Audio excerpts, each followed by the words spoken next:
안녕하세요. 자, 오랜만에 여러분들 얼굴 뵙고 이슈 포객이 진행해 보겠습니다. 최근 코로나 이슈에 중요한 것들이 너무 많이 묻혀있는 형국입니다. 그래서 이번 시간에는 너무나도 중요한 미국 대선 어떻게 진행되고 있는지 한번 확인해 보겠습니다. 자, 여러분들 2020년 미국 대선의 관전 포인트는 4가지가 있습니다. 제가 4가지로 축약을 했는데요. 첫 번째는 미국만의 독특한 선거제도에 대한 분석을 좀 해드려야겠고요. 세계에서 간접선거 방식으로 대통령을 선출하는 나라는 미국이 유일합니다. 유럽의 이제 일부 국가에서 총리를 선출할 때 간접선거 방식으로 하긴 하는데 이렇게 대통령을 간접선거 방식으로 선출한 나라는 미국이 유일하고요. 그것도 선거인단이라는 제도가 상당히 특이합니다. 보시겠습니다. 자, 독특한 선거인단 제도라고 되어 있는데요. 금년도 11월 3일 날 선거인단 선거가 있습니다. 선거인단의 의미는 뭐예요? 쉽게 접근합니다. 선거를 하는 사람이라는 얘기죠. 유권자들이 선거를 하는 사람을 뽑아서 그 사람들이 유권자의 뜻을 대변해서 대신 투표한다는 얘기입니다. 그래서 각 주별로 보시다시피 선거인단의 숫자가 정해져 있고요. 해당 지역에서 승리한 정당이 배정된 저 선거인단을 독식합니다. 그래서 대표적 특징으로 승자 독식 구조, 전체 538명입니다. 선거인단의 수는 각 주의 인구 비례로 할당이 됩니다. 경합주에 올인하겠죠, 각 정당들은.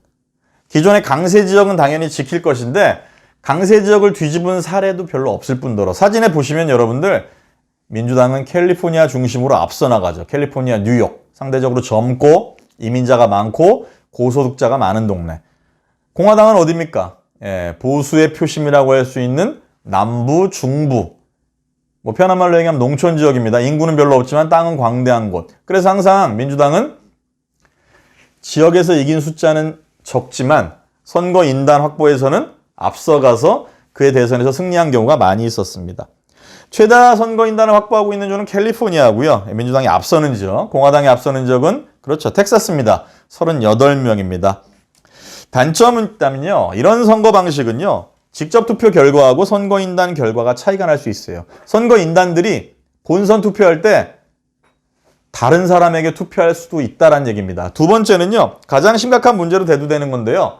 전체 득표율, 유권자들이 직접 투표했을 때 전체 득표율과 최종 본선 결과가 달라질 수 있다는 얘기입니다. 왜냐하면 주별로 선거인단의 숫자가 다르기 때문에 내가 전체 득표는 적었어도 선거인단을 많이 확보하면 대선에서 승리하는 겁니다. 2016년 같은 경우에도 힐러리 클린턴이 전체 득표율은 앞섰습니다. 약 48.2%, 트럼프가 46.1%였거든요. 하지만 이런 선거인단 확보에서 트럼프가 앞섰기 때문에 트럼프의 승리로 결론 맺어졌습니다. 자, 그 다음 갑니다. 그럼 이제 우리가 흔히 보도를 통해서 접하는 코커스는 무엇이고 프라이머리란 뭐냐? 코커스는요, 당원들끼리 하는 선거를 얘기합니다. 첫 번째가 바로 아이오와 코커스입니다. 그래서 이 첫 경선지가 숫자도 적고 뭐 동네도 크지 않은 동네지만 전체 대선의 풍향계 역할을 하기 때문에 이 아이오와 코커스는 상당히 의미가 있어요.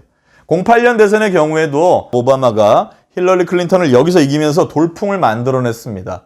자, 프라이머리라는 건 뭐냐면요, 당원과 유권자가 모두 참여하는 경선을 얘기합니다. 이것의 시작은 뉴햄프셔주. 그래서 뉴햄프셔주 프라이머리를 시작으로 50개 주의 프라이머리가 시작이 됩니다. 그리고 이제 후보자의 희비가 갈리는 날이 이제 슈퍼 화요일로 명명되는 거고요. 이때는 14개 주가 동시에 경선을 펼치고 사실상 전체 대의원의 3분의 1이 배정되기 때문에 이 슈퍼 화요일에서 누가 이기느냐, 전 세계 언론이 주목하는 겁니다. 그래서 미국 대선은 이거를 기점으로 해서 큰 줄기가 잡힌다라고 보시면 되겠습니다. 자, 그렇다면 여러분들 현재 트럼프에게 도전하고 있는 인물들은 누구인지 그것도 한번 살펴봐야겠죠. 자, 미국의 조 바이든 부통령과 바니 샌더스 상원의원이 상당히 투톱으로 경쟁을 펼치다가 최근에는 조 바이든 쪽으로 기울고 있습니다. 이 바니 샌더스라는 인물은 뭐 때문에 우리한테 더욱더 많이 알려졌냐면 사회주의자, 극렬한 좌파적 색채의 정책을 공개하면서 사회적으로 소외받은 사람들, 취업에 허덕이는 젊은 층에게 급격한 세력을 만들어냈습니다. 그런데 오히려 이게 독이 됐어요. 조 바이든은 어떤 전략으로 나왔을까요?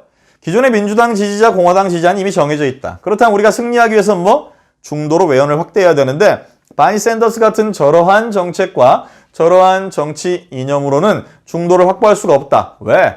트럼프도 현재 극우에 가까운 성향을 띠고 있기 때문에 트럼프에게 염증을 느끼는 중도 계열의 유권자들이 많고 그 중도 계열의 유권자들을 민주당이 흡수해 와야지만 승리한다. 이 논리가 설득력을 얻어내고 있습니다. 그래서 조 바이든은 온화하고 화합적이고 경륜을 바탕으로 미국의 미래를 열어갈 것이다라는 메시지를 던지면서 상당히 선전하고 있고 사실상 기울었습니다. 3월 18일 기준으로 조 바이든은 이미 1121명 이상을 확보했고요. 샌더스는 839명입니다.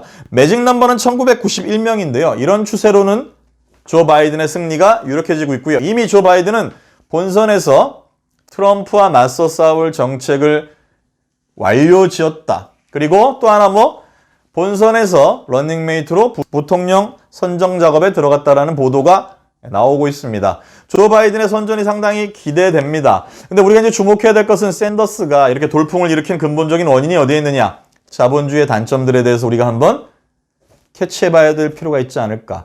트럼프 이후에 미국은 경제가 매우 좋았습니다. 하지만 양극화 현상이라든가 불평등 문제는 트럼프 같은 성향의 지도자와 트럼프가 제시하는 정책으로는 해결되지 못한다라는 얘기죠.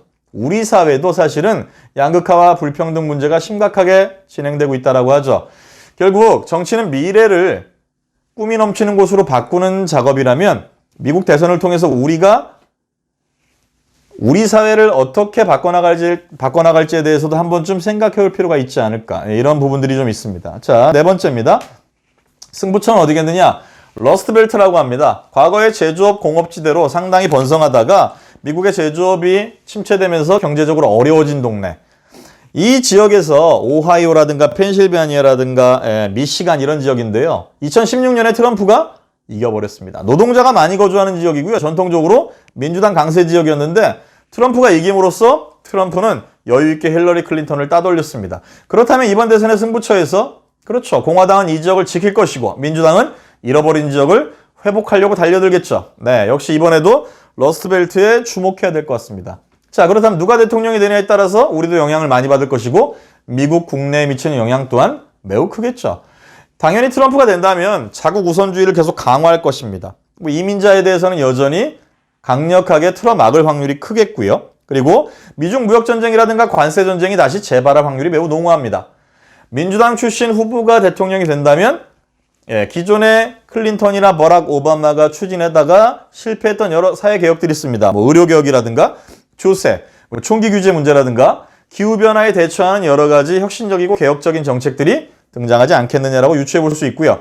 우리 입장에서는 한반도 비핵화와 관련해서 트럼프가 될 경우에 또 미국 민주당이 정권을 되찾아갈 경우에 그에 맞게 우리 한반도의 실리, 비핵화 협상을 어떻게 관철시키고 한반도를 평화로운 곳으로 만들 것이냐에 대해서 고민해 봐야겠습니다. 자, 여러분들 짧은 시간이었지만 미국 대선에 대해서 제도에 대해서 분석을 해봤고요. 현재 트럼프에 도전하고 있는 인물들에 대해서 분석을 했고요. 승부처 얘기했고요. 미국 대선이 우리 한반도에 어떤 영향을 미칠 것인지, 미국 국내에는 어떤 영향을 미칠 것인지 확인해 봤습니다.